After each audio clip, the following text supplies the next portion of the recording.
She stood in my doorway with that smile, the one I'd learned to recognize over 6 years, the one that looked warm until you saw her eyes, and she said the recipes belonged to her now. Not asked. Told. My blue notebook tucked under her arm like a trophy she'd already won. "You're not cooking for crowds these days, Bea," she said, so calm, so certain. "I'm going to publish them. My name. My book."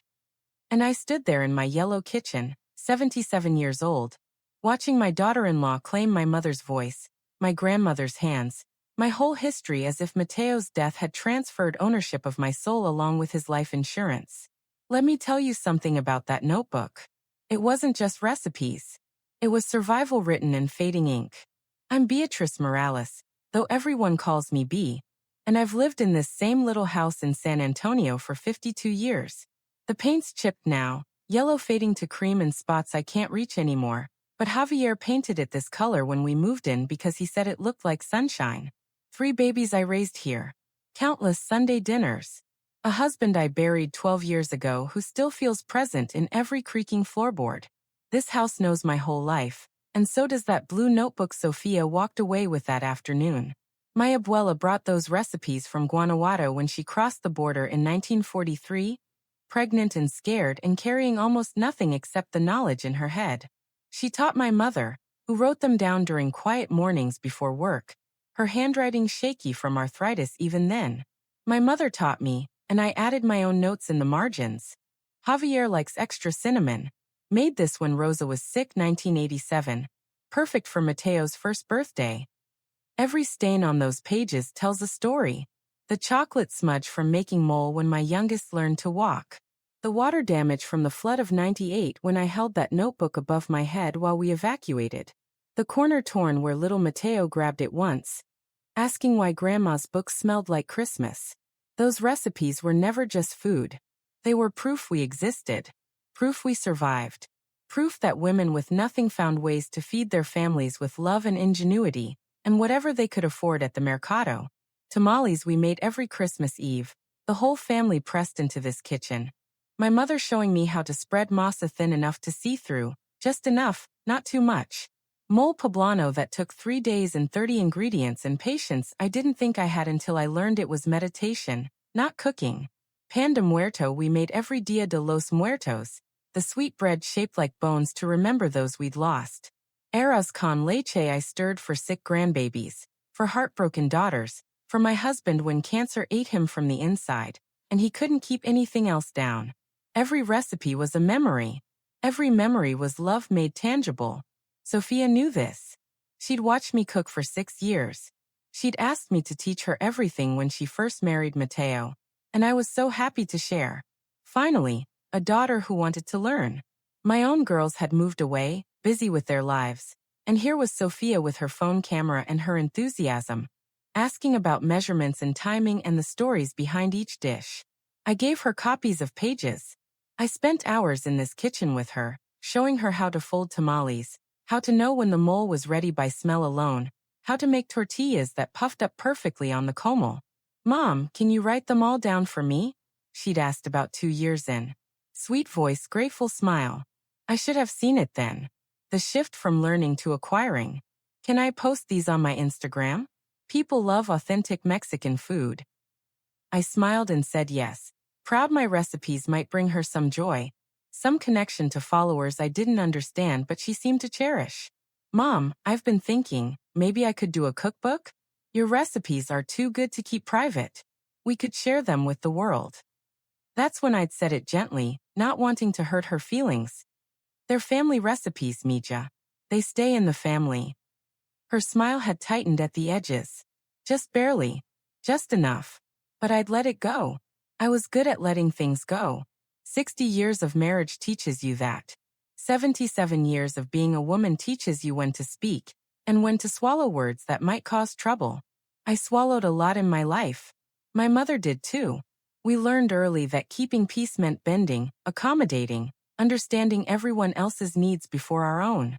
Then Mateo died. Heart attack at 43, sudden and brutal, and wrong in every way a death can be wrong.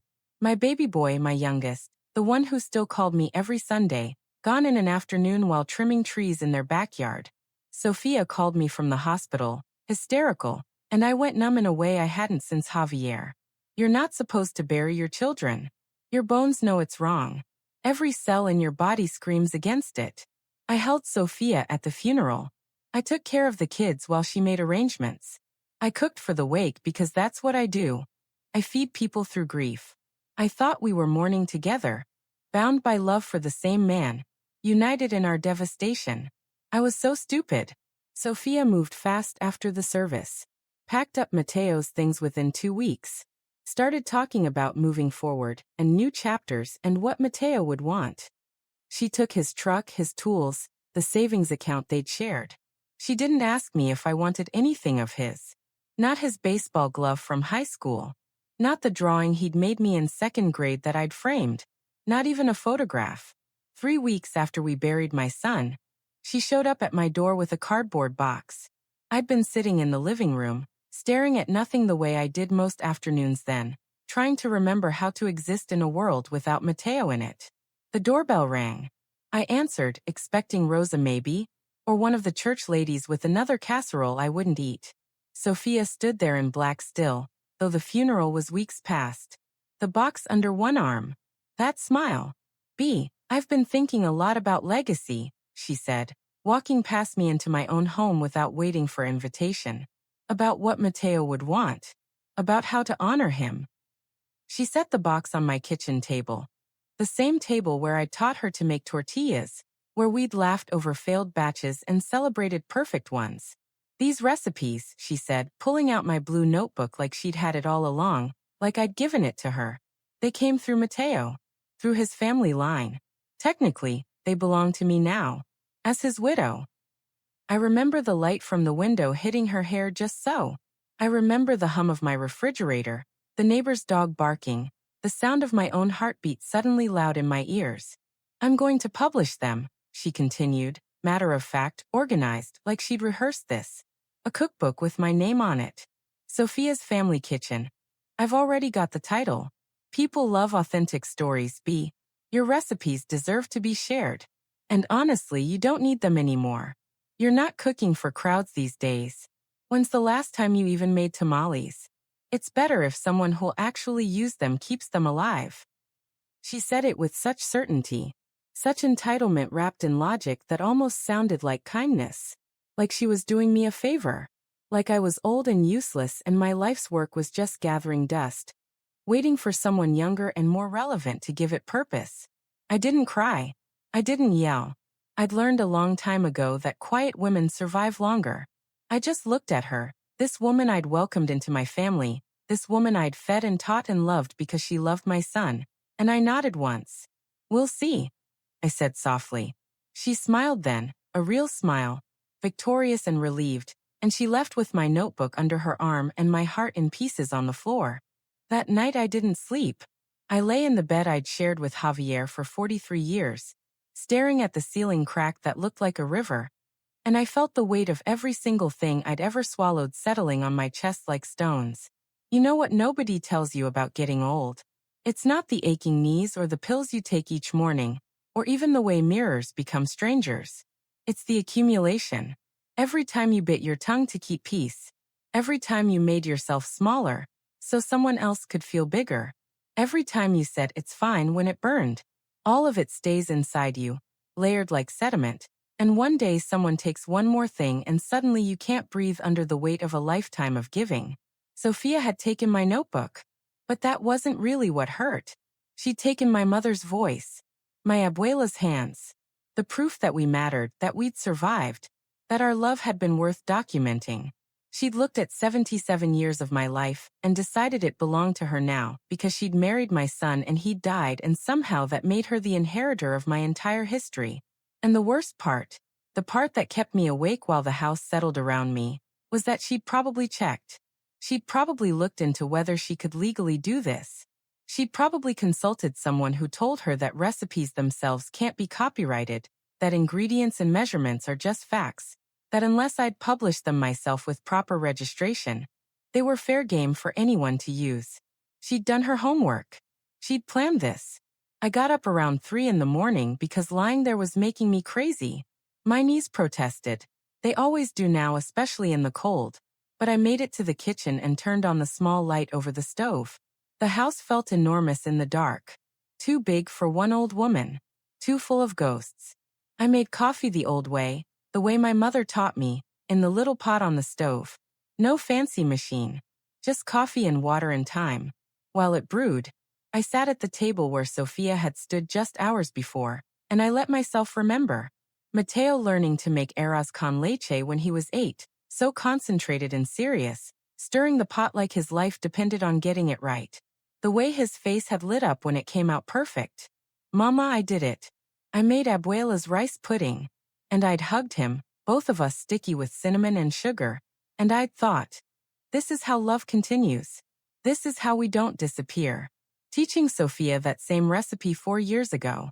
Her phone propped up, recording everything. This is gold, Mom, she'd said. Absolute gold. I'd thought she meant the memory, the tradition, the connection to family she'd married into. She'd meant money. The coffee finished. I poured it into Javier's old mug, the blue one with the chip on the rim he'd refused to throw away. It still works, mi amor, he'd say. Why waste something that still works? He'd meant the mug.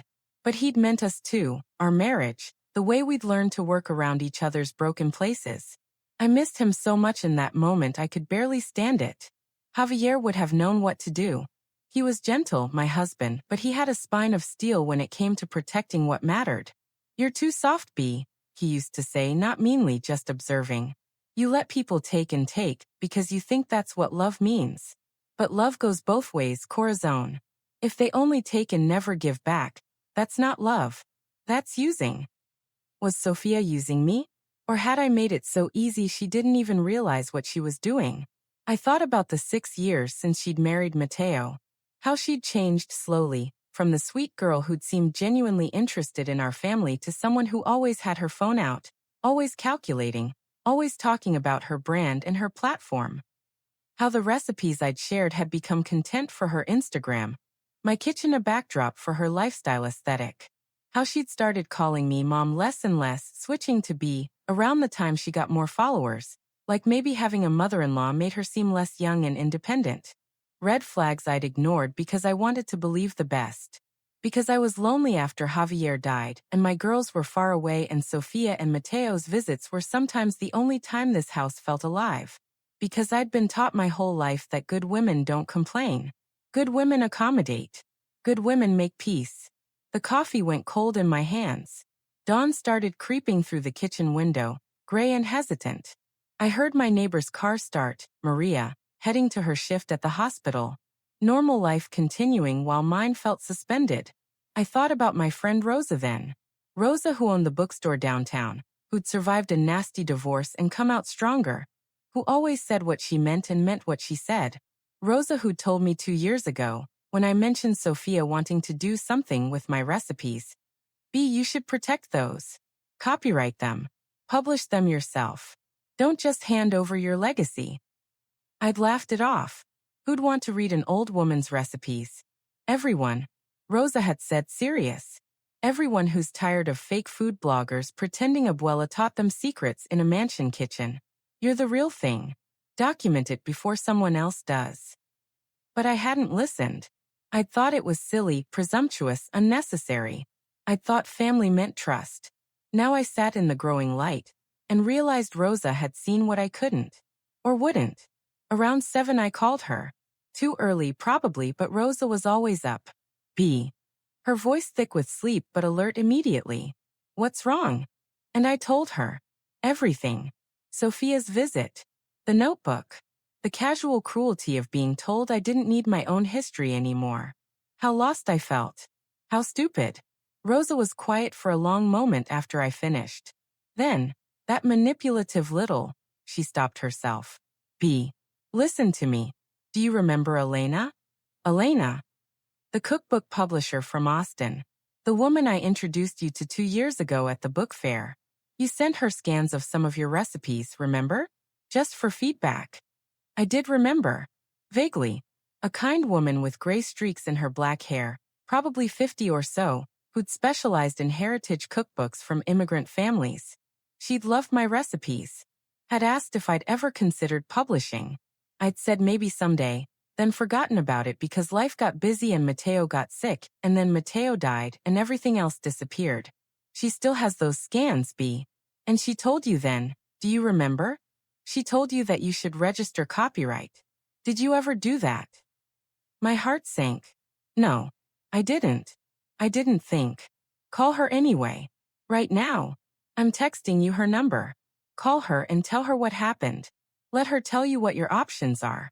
Because B, even if you can't stop Sophia legally, maybe you can stop her other ways. Maybe there's something we don't know. After we hung up, I sat with my cold coffee and Rose's urgency, and something that felt almost like hope. It was terrifying, that feeling. Hope meant trying. Trying meant possibly failing. Failing meant confirming what Sophia had already decided. That I was old and irrelevant and my life's work was anyone's for the taking. But then I thought about my mother. How she'd worked in laundries for 30 years, hands raw and bleeding, so I could finish school. How she'd never complained, never stopped, never let anyone convince her she didn't matter. How she'd written those recipes down in her shaking handwriting because she knew, that what we did in our kitchens, what we fed our families, what we passed down was history just as real as anything in textbooks. I found the number Rosa texted. I dialed before I could talk myself out of it. Elena answered on the third ring. Hello. Elena? This is Beatrice Morales. I don't know if you remember me. We met 2 years ago. I sent you some recipe scans. B. Of course I remember. Your mole recipe? Your tamales? I still have those files. I've actually been meaning to reach out and see if you'd reconsidered publishing. My throat tightened. Elena, I need help. Someone is trying to publish my recipes without permission. My daughter-in-law. She took my notebook, and she says they belong to her now, and I don't know what to do. Another pause. Then Elena's voice, sharp and focused. Tell me everything. Don't leave anything out. So I did. And for the first time since Sophia had walked out my door with my blue notebook, I felt like maybe I wasn't completely powerless after all. Maybe quiet women could survive by learning when to stop being quiet. Elena listened to my whole story without interrupting once. When I finally finished, my voice hoarse from talking, from reliving it all, there was a long silence on the other end of the line. Then she said something that changed everything. B, do you remember what we did with those recipe scans you sent me? I frowned, trying to pull up memories from 2 years ago, before Mateo got sick, before the world narrowed to hospital visits and worry. You gave me feedback. You said they were wonderful. You said I should think about publishing. Yes. But do you remember what else I said? I didn't. My memory isn't what it used to be, especially for details that seemed unimportant at the time. Elena's voice got gentle, like she was talking to someone fragile. Maybe I was. B, I told you that these recipes, the way you'd written them, with all your stories and notes and personal touches, they were copyrightable as a collection, as a creative work. And I asked if you'd let me help you register them with the U.S. Copyright Office. Just to protect them. Just in case. My heart stopped. I don't remember that. You were distracted that day. Your son had just been diagnosed with a heart condition. You said yes, but I don't think you were really paying attention. I handled everything, the registration, the filing, all of it. I sent you copies of the paperwork, but you might not have. She trailed off kindly. I thought about 2 years ago. Mateo's diagnosis. The fear that had consumed everything. The stack of mail I'd probably set aside, meaning to look at it later, and then later never came because later Mateo was in the hospital, and then Mateo was dying, and then Mateo was gone and I'd never looked at anything except the inside of my grief. Elena, I whispered. Are you saying? I'm saying those recipes are copyrighted to you, Beatrice Morales. Officially. Legally. Every recipe, every story, every note you included. They're registered and protected, and they belong to you alone. No one can publish them without your explicit written permission. The kitchen swam around me. I had to sit down even though I was already sitting. My hands shook so badly I almost dropped the phone. But Sophia said. She said recipes can't be copyrighted. That they're just facts. Individual recipes, raw ingredient lists, those are facts, she's right. But a collection of recipes with personal narratives, specific instructions written in your unique voice, anecdotes, memories, the way you've organized and presented them? That's creative expression. That's absolutely copyrightable. And B, from what you've told me, Sophia isn't just using your general recipe ideas. She's using your exact words. Your stories. Your memories. The things that make them yours. I couldn't speak. Couldn't breathe properly. 2 years ago, in the fog of fear and grief, I'd said yes to something I didn't understand, and Elena had protected me, had protected my mother's legacy, had protected my grandmother's voice, without even knowing she was doing it. Or maybe knowing exactly what she was doing. B, are you still there? I'm here. I managed. I didn't know. I had no idea. That's okay. That's what I'm here for. Now listen carefully. This is what we're going to do. Elena laid it out like a battle plan. First, she needed me to confirm some details. When exactly Sophia had taken the notebook, whether she'd announced her cookbook publicly, whether there were any contracts or agreements I might have signed without realizing. I answered as best I could. No contracts. Sophia had announced it on Instagram 2 days ago. Pre-orders were already live on some website. Perfect, Elena said, and I heard her typing. She's moved fast, but not fast enough. We're going to send a cease and desist letter to her and to whatever publisher she's working with. We'll notify them that the content is copyrighted material being used without authorization. They'll have to stop immediately or face legal consequences. But what if she says I gave her permission? What if she lies? Do you have any written communication where you gave her permission to publish your recipes? I thought hard. No. She asked me about it once, maybe 2 years ago, and I said the recipes stay in the family. That's all. We never talked about it again until she showed up and took the notebook. Then we have a clear case. B, I need you to understand something. What Sophia is doing, taking your creative work and claiming it as her own for commercial purposes, this isn't just morally wrong. It's copyright infringement. It's theft. And we can stop it. That word, theft. I'd been thinking of it as betrayal, as cruelty, as family dysfunction. But Elena was right. Sophia had stolen from me, had planned to profit from my life's work without my consent, without even acknowledging me beyond my mother-in-law's legacy, like I was already dead and my recipes were artifacts to be claimed by whoever grabbed them first. The anger that rose in me then was new, clean and sharp and righteous. Not the messy guilt-ridden anger I usually felt when I got upset, the kind that made me immediately doubt myself and apologize. This was different. This was knowing I had every right to be furious. What do I need to do? I asked. Right now? Nothing. Let me handle the legal side. I'm going to draft that letter today and send it out. But B, I want you to think about something else. Do you still want to publish these recipes yourself? The question startled me. I don't know. I never really thought. Think about it now. Because here's the thing. The best response to someone trying to steal your work is to publish it yourself. To show the world who really created it. To tell your story in your own words. And B, people want your story. Not Sophia's sanitized Instagram version. They want the real thing. The immigrant grandmother who survived and cooked and loved her family through everything. That story matters. After we hung up, I sat in my kitchen as morning fully arrived.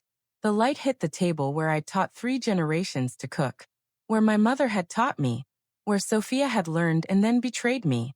I thought about publishing, about my name on a book cover, about my mother's recipes in strangers' kitchens, feeding families I'd never meet, about the scholarship fund Elena had mentioned, helping other women, single mothers, immigrants, anyone who needed to learn that cooking could be survival and art and love all at once. I thought about Sophia finding out. Her panic when the cease and desist arrived. Her scrambling to explain to her publisher, to her followers, to everyone who'd pre-ordered a book she had no right to sell. Part of me felt guilty for feeling glad about that. Good women don't take pleasure in others' suffering, right? That's what I'd been taught. But then I thought about what Javier used to say. Justice isn't suffering, mi amor. Justice is balance. If someone takes what's yours, getting it back isn't cruelty. It's restoration. This was restoration. This was taking back what had always been mine. I spent the rest of that day going through boxes in my closet, looking for the paperwork Elena had mentioned. I found it finally in a folder marked Important, 2023, tucked between medical bills and insurance papers I'd meant to organize and never did. There it was, Certificate of Copyright Registration. My name. My recipes. Official stamps and seals I'd glanced at once and set aside because Matteo was dying and nothing else seemed to matter. Thank God for Elena. Thank God I'd said yes that day even though I wasn't paying attention. Thank God for small mercies I didn't know I'd received. I called Rosa next and told her everything. She whooped so loud I had to hold the phone away from my ear. I knew it. I knew Elena would help. This is perfect. This is karma. This is justice. She's going to be so angry, I said, and I hated how small my voice sounded. How scared I still was of Sophia's anger, of conflict, of not being liked. Let her be angry, Rosa said firmly. You've spent your whole life managing other people's emotions. Let Sophia manage her own for once. You didn't do this to her, B. She did this to herself. That night I made arroz con leche, even though it was just for me. I stood at the stove stirring slowly, the way my mother taught me, the way I'd taught Matteo, the way I'd tried to teach Sophia. The rice softened. The milk thickened. The cinnamon bloomed in the heat. And I realized something as I cooked. These recipes had survived because women like my abuela, like my mother, like me, we'd written them down. We'd documented our existence. We'd said in our own quiet ways we were here. We mattered. What we made with our hands had value. Sophia had tried to erase that. To take our voices and call them her own. But you can't steal someone's voice if they've already claimed it. I ate my rice pudding slowly, savoring every spoonful, and waited for Elena's call.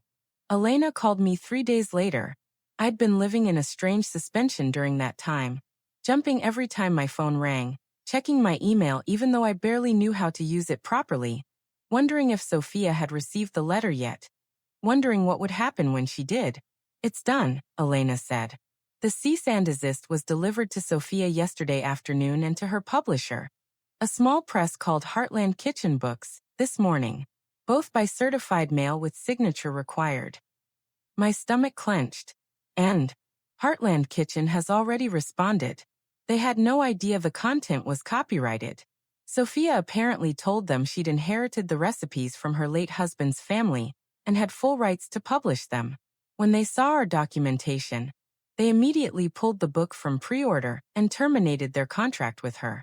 They were very apologetic. They're a small operation and can't afford legal trouble. I should have felt victorious. Instead, I felt sick. What about Sophia? Elena's voice got careful. She called me. Twice. I didn't answer. She left voicemails. Would you like to know what she said? Did I? I wasn't sure. But I nodded, then realized Elena couldn't see me. Yes. The first message was angry. Accusations that we were harassing her. That this was a misunderstanding. That you'd always wanted the recipes shared and she was just honoring your wishes. Legal threats that won't go anywhere because she has no case. The second message. Elena paused. The second message was different. She was crying, saying she didn't understand, that she thought she was doing the right thing, that she needed to talk to you. My hands went cold. This was the Sophia I knew, or thought I knew. The one who cried easily, who seemed vulnerable, who made you want to comfort her even when she was wrong. How many times had I seen her turn on tears with Matteo when they argued? How many times had he caved because he couldn't stand to see her upset? You don't have to talk to her. You don't owe her that. I know, I said. But even as I said it, the old instincts kicked in. The need to fix things. The need to make peace. The need to not be the bad guy, the cruel mother-in-law, the bitter old woman who couldn't let go. That afternoon, Sophia called me. I stared at her name on my phone screen for 3 rings before I answered. Her voice was thick, nasal from crying. Please. I don't understand what's happening. Why are you doing this to me? I closed my eyes, took a breath, remembered what Rosa had said. You've spent your whole life managing other people's emotions. Sophia, I'm not doing anything to you. I'm protecting what's mine. But I thought, when you said we'll see, I thought you meant it was okay. I thought you understood that I was trying to honor Mateo, to keep his memory alive through his family recipes.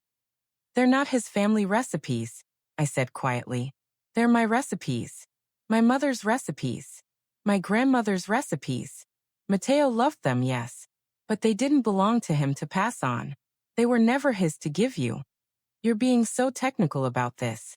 They're just recipes, B. Just food. Why does it matter whose name is on the book?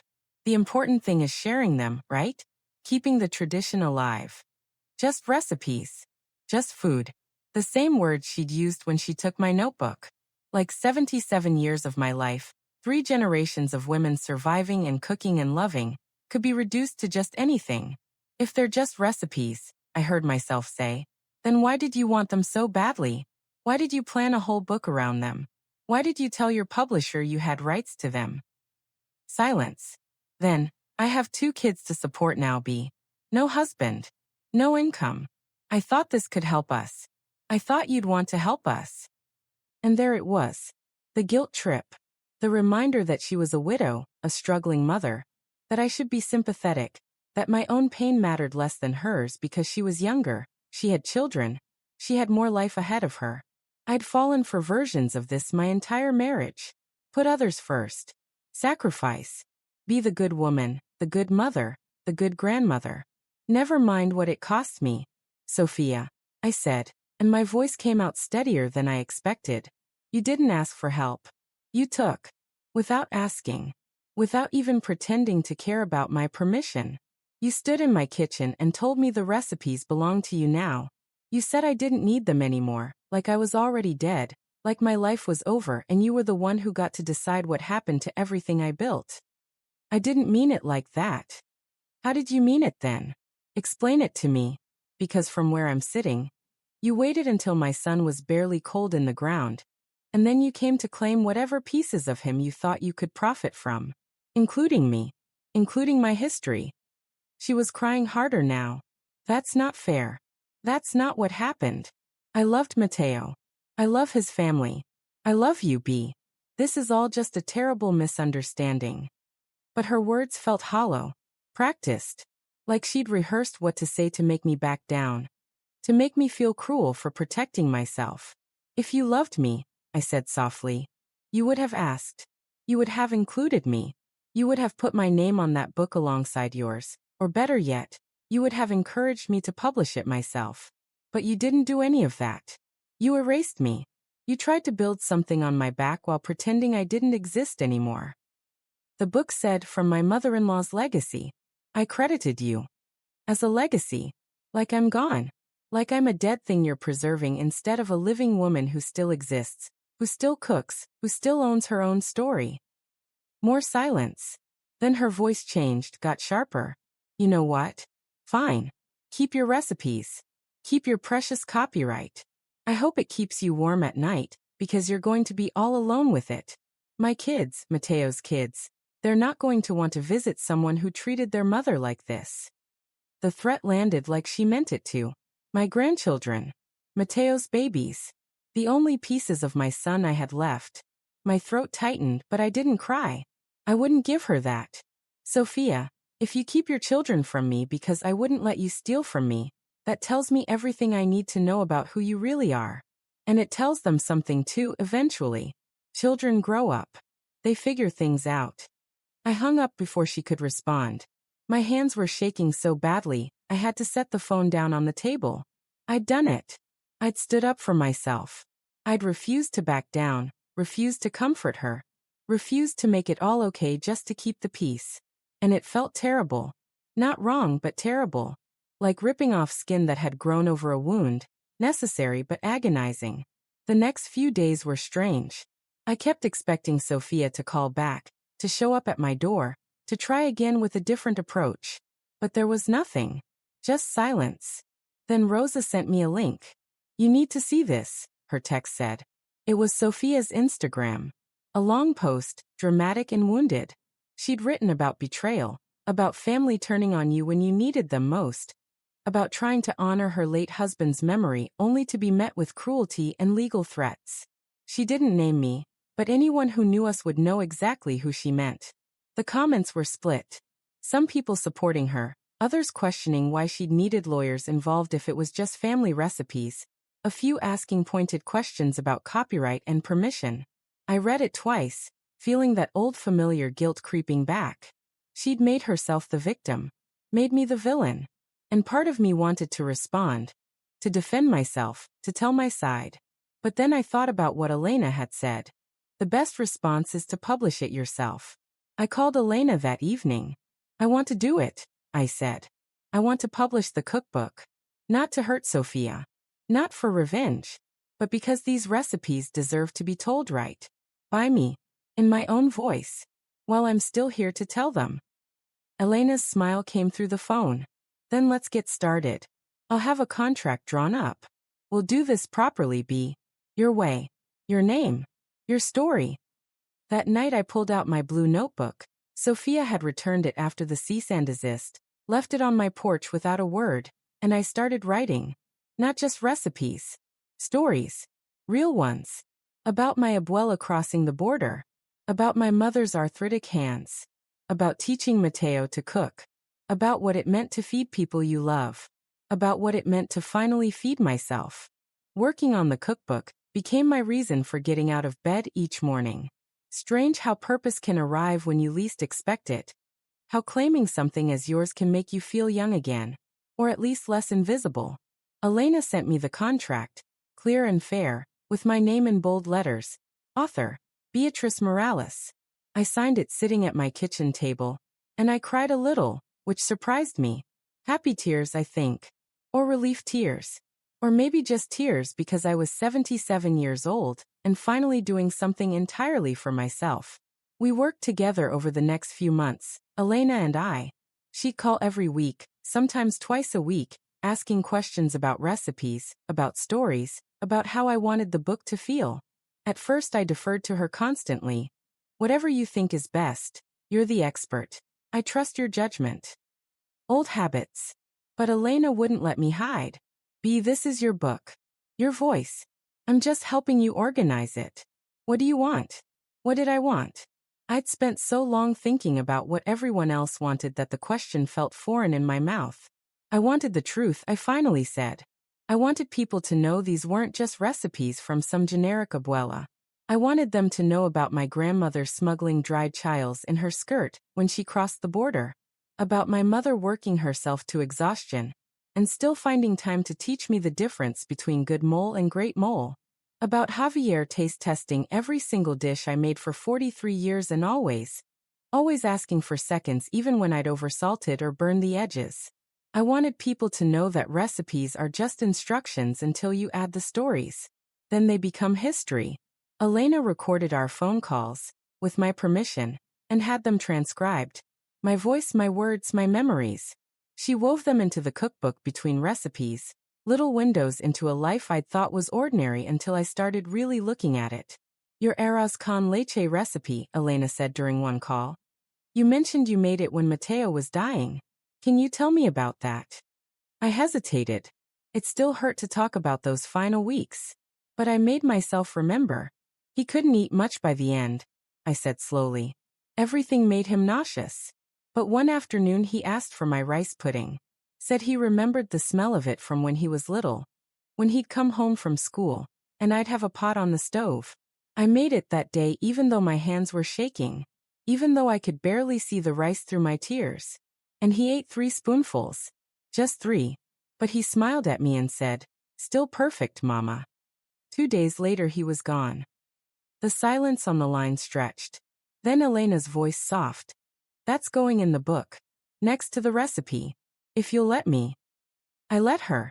Working on the cookbook changed something in me. I started cooking again, really cooking. Not just heating up canned soup or making sad scrambled eggs for one. I made tamales even though it was May and we usually only made them at Christmas. I invited Rosa over, and we spent an entire Saturday in my kitchen. Masa up to our elbows, laughing about nothing and everything.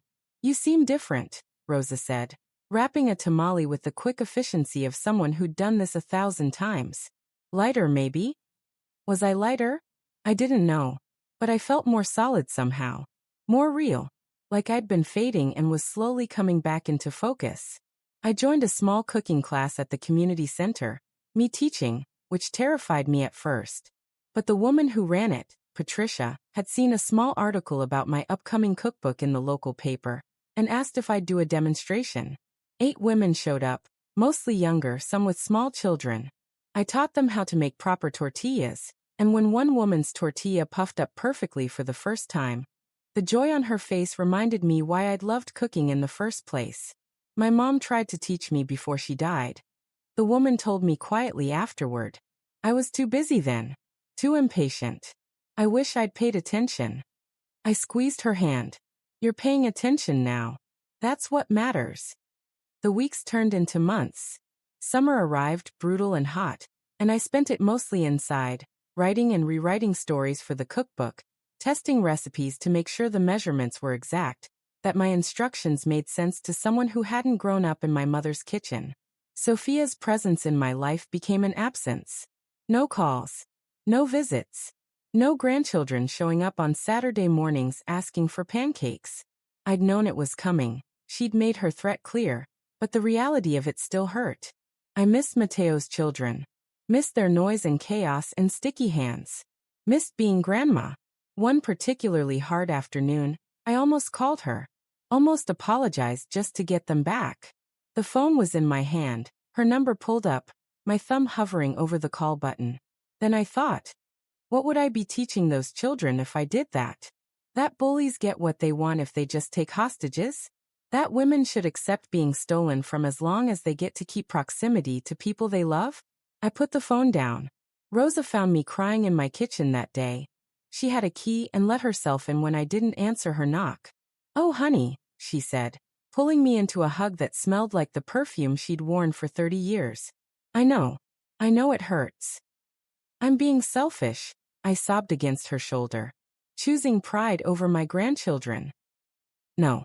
Rosa pulled back, held my face in her hands. You're choosing truth over manipulation. There's a difference. Sophia made a choice to use those kids as weapons. That's on her, not you. And be those kids? They're going to grow up. They're going to ask questions. And when they do, you'll be here, with your cookbook and your story and the truth. That matters. I wanted to believe her. Some days I did. Other days I just felt like a stubborn old woman who'd destroyed her family over recipes. But the work continued. Elena hired a photographer, a young woman named Iris who came to my house and spent 3 days photographing my kitchen, my hands, the food I made. She positioned me at the stove, stirring mole, and the way she captured it. The steam rising, the afternoon light through the window, my weathered hands holding the wooden spoon my mother had used. It made cooking look sacred. Important. You're beautiful, Iris said, showing me the shot on her camera. I laughed. I'm old. You're beautiful, she repeated firmly. Trust me. The cookbook started to take shape. Elena sent me mock-ups of the cover design. My name in elegant script. A photo of my kitchen table, worn and perfect. The title we'd chosen together. Beatrice's Kitchen, Recipes from a Life of Love. Looking at it made me cry again. Happy tears this time, definitely. The subtitle. I'd told Elena when we were brainstorming. It needs to be about love. Because that's what all of this was. Even when it hurt. Even when I was being used. I was always cooking from love. Then that's what we'll call it, Elena had said. September came. The manuscript was nearly finished. Elena told me we'd publish in November, in time for holiday cookbook sales. She'd already started reaching out to reviewers, to food bloggers, to local media. There's interest, she said, excited. Real interest. People want authentic stories. They're tired of influencers with ghost writers. They want the real thing, They want you. That scared me more than Sophia's threats ever had. Being seen. Being known. Having my life examined by strangers. But I'd come this far. I couldn't stop now. I started going to the library on Tuesdays to use their computer. Mine was ancient and barely worked. I learned how to check email properly. How to look at the sample pages Elena sent. How to navigate the world I'd been too afraid or too busy to learn before. One Tuesday, A young librarian named Marcus helped me set up an Instagram account. If you're publishing a cookbook, you need social media, he said matter-of-factly. Let me show you. I thought about Sophia's Instagram. Her carefully curated photos. Her performance of authenticity. I don't want to be fake, I told Marcus. He smiled. Then don't be. Just share your food. Your stories. The real stuff. My first post was a photo Rosa took of me making tortillas. No filter. No staging. Just me in my kitchen, flour on my hands, smiling because Rosa had said something funny. I wrote, learning new things at 77. My cookbook comes out in November. These tortillas have fed my family for 50 years. Hope they'll feed yours too. 12 people liked it. 12 strangers. It felt like a beginning. The cookbook launched on a Tuesday in November, exactly 1 week before Thanksgiving. Elena had planned it that way. People buy cookbooks before the holidays, she'd explained, and I'd nodded along, not really believing anyone would care about an old woman's recipes when there were celebrity chefs and famous food bloggers everywhere you looked. I was wrong. The first sign was Rosa calling me at 7 in the morning, shrieking so loud I thought something terrible had happened. B. The bookstore, we sold out. I ordered 50 copies and they're gone. I'm ordering 100 more. I sat up in bed, confused, heart pounding. Sold out? Already. The doors opened at 9 yesterday and people just kept coming. They'd seen the article in the Express News, or heard about it from friends, or saw your Instagram. People drove from Austin. From Houston. One woman came from Dallas because she said her grandmother's recipes were lost, and yours reminded her of what she'd been searching for. I couldn't process it. 50 books. In one day. In Rosa's small bookstore. Then Elena called. Sit down. Are you sitting down? I'm still in bed. Good. Stay there. We've sold over 2,000 copies in the first 24 hours. Amazon can't keep it in stock. We're going back for a second printing immediately. The Today Show wants to interview you. Do you understand? Your cookbook is a bestseller. I didn't understand. Not really. Not for several days while the phone kept ringing, and the emails kept coming and Rosa kept having to restock her shelves. Not until I went to the grocery store and a young woman stopped me in the produce section, holding my book. Are you your Beatrice Morales? You wrote this. I nodded, suddenly shy. Oh my God. My mother died last year, and I never learned her recipes. Never paid attention when she tried to teach me. Your book, reading your stories, it's like having her back for a little while. Thank you. Thank you so much. She hugged me right there next to the tomatoes, this stranger sobbing on my shoulder, and I realized what the book had become. Not just my story. A mirror for everyone who'd lost someone, who'd forgotten to ask questions, who missed the smell of their grandmother's kitchen. The interviews started. Local news first, then a food podcast, then somehow impossibly, a segment on a national morning show. They sent a crew to my house. My little yellow house that suddenly felt too small and shabby for television. But the producer, a kind woman named Angela, loved it. This is perfect, she said, looking around my kitchen. This is real. This is what people are hungry for. They filmed me making tamales. Asked me questions about my life, about Sophia, about why I decided to publish the book. I told the truth, most of it anyway. I talked about protecting my mother's legacy, about recipes as history, about learning late in life that your story matters even when you're old, even when you think no one's listening. I didn't mention Sophia by name, though the interviewer tried to lead me there. There was some family conflict around these recipes, wasn't there? There was someone who didn't understand that these recipes were more than just instructions, I said carefully. But I think a lot of families struggle with questions about legacy and who gets to tell whose story. I just knew I needed to tell mine while I still could. The segment aired on a Wednesday morning. Rosa came over to watch it with me, and we sat on my couch holding hands like schoolgirls while I watched myself on television, old and wrinkled, and somehow not as invisible as I'd always felt. My phone started ringing before the segment even ended. Friends from church. Neighbors I hadn't spoken to in years. One of my daughters, crying, saying she was sorry she'd moved away. Sorry she hadn't visited more. Sorry she'd taken my cooking for granted. Mom, I'm so proud of you, she said. You're inspiring. I didn't feel inspiring. I felt exhausted and overwhelmed and strangely, unexpectedly happy. Then 3 days after the interview aired, Sophia called. I stared at her name on my phone for a long time before answering. My first instinct was to ignore it, but something made me pick up. B. Her voice was small, different from the last time we'd spoken. I saw your interview. I saw the book. I waited. I'd learned that silence was powerful, that I didn't always need to fill it just to make other people comfortable. I was wrong, she said finally. About everything. I was angry when Matteo died, and I was scared about money, and I convinced myself that taking those recipes was justified somehow. That they were owed to me. But watching you talk about your mother, about your grandmother, hearing you tell those stories, I realized I tried to steal something I could never actually have. Because it was never about the recipes, was it? It was about the life behind them. And that was always yours. I closed my eyes. Part of me wanted to say, yes, you were wrong, and you hurt me terribly. Part of me wanted to forgive her immediately, to make it all smooth and easy. But I'd learned something over these months. I'd learned that both things could be true. She was wrong, and I could acknowledge that without needing to fix her feelings about it. Thank you for saying that, I said quietly. It means something. But Sophia, I need you to understand. I can't just go back to how things were. You used my grief against me. You tried to erase me from my own story. That broke something between us. I know. She was crying now. I know. And I don't expect you to forgive me right away, or maybe ever. But the kids miss you. They ask about you. And I realized I was punishing them to punish you. And that's just me being wrong all over again. My heart squeezed. I miss them too.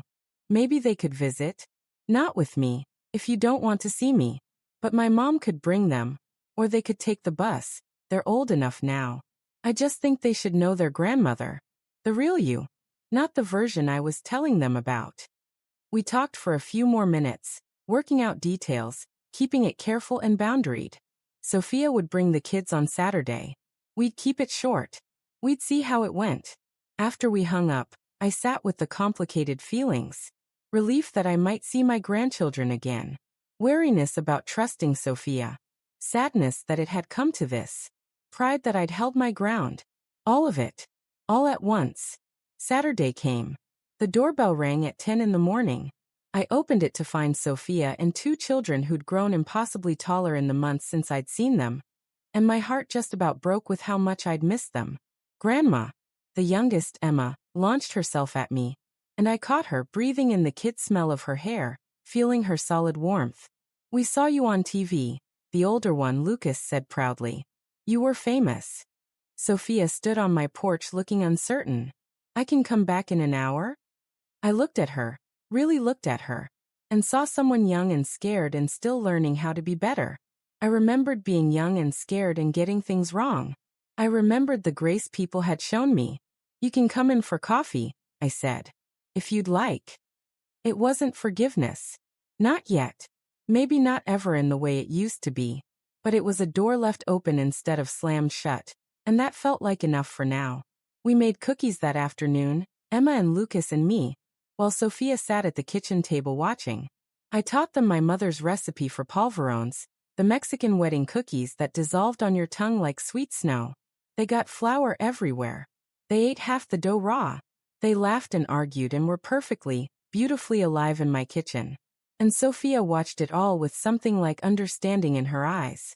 She couldn't have this connection, this history, this particular kind of magic that happens when knowledge passes from old hands to young ones. She could witness it. She could appreciate it. But she couldn't claim it as hers. It had never been hers to claim.